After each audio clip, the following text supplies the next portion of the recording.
मेरा सौभाग्य है कि मुझे पूज्य बाबा अघोराचार्य बाबा कीनाराम जी की 425वीं पावन अवतरण समारोह के अवसर पर उनके इस पावन धरती पर, जिस धरती को यह सौभाग्य प्राप्त हुआ है कि आज से 425 वर्ष पहले उन्होंने इसी गांव के इसी स्थान पर अपना दिव्य अवतरण के माध्यम से तत्कालीन समाज की कुरीतियों को दूर करने के लिए एक दिव्य साधना को आगे बढ़ाने का कार्य किया था। ऐसे पूज्य अघोराचार्य बाबा कीनाराम जी की इस पावन जयंती कार्यक्रम पर मुझे आप सबके बीच आने का सौभाग्य प्राप्त हुआ है। मैं इस अवसर पर पूज्य अघोराचार्य बाबा कीनाराम जी के श्री चरणों में कोटि कोटि नमन करते हुए आप सबका हृदय से अभिनंदन करता हूं, स्वागत करता हूं। मैं इसे बाबा की ही कृपा मानता हूं। मुझे कहां आज सोनभद्र में रहना था, मैं आ गया चंदौली में। यही होता है और मेरा यह मानना है कि बाबा की कृपा के बगैर संभव नहीं था। लगता है बाबा कुछ और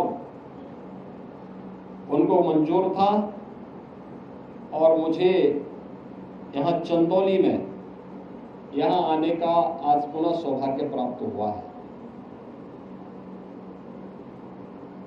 ये सच है, जन्म से ही वे दिव्य विभूति थी। एक कुलीन परिवार में उनका जन्म हुआ। उनके पूज्य माता जी, उनके पूज्य पिताजी गांव के धार्मिक एक सभ्य परिवार बड़ी शालीनता के साथ अपना जीवन यापन करने वाले, पूरी श्रद्धा भाव के साथ अपना जीवन यापन करने वाले बाबा विश्वनाथ और मां गंगा के प्रति अगाध श्रद्धा रखने वाले ऐसे कुलीन परिवार में पूज्य बाबा कीनाराम जी का जन्म जरूर हुआ।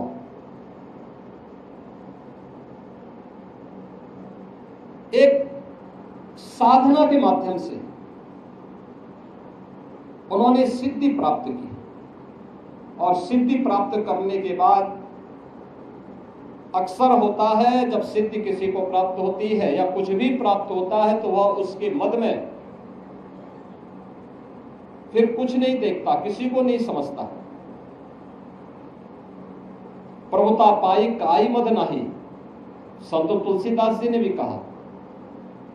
लेकिन बाबा ने अपनी साधना का उपयोग, इस सिद्धि का उपयोग राष्ट्र के कल्याण के लिए किया, लोक कल्याण के लिए किया।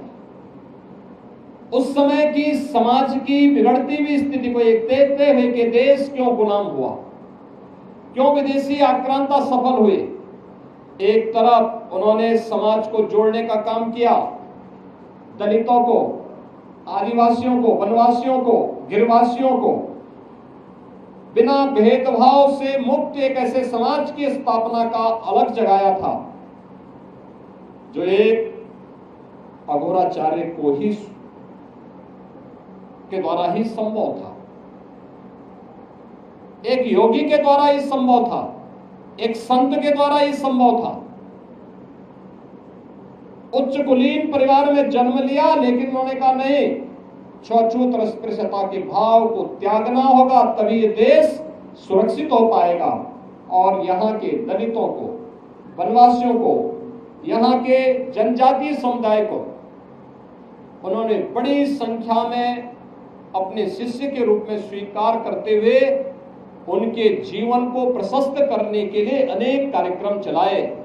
तो दूसरी तरफ मुगल आक्रांताओं को भी उन्होंने उस समय सबक सिखाने के लिए सांझा को भी डपट करके भगाने का काम किया था, जो उनके चमत्कार को देखने की प्रतीक्षा कर रहा था। उन्होंने विदेशी आक्रांत और उस समय के जो शासक थे उनको फटकार लगाई थी। यानी ये चीजें दिखाती हैं एक संत और एक योगी सत्ता का गुलाम नहीं होता है, बल्कि वह अपने कदमों पर उन्हें चलने के लिए मजबूर करता है।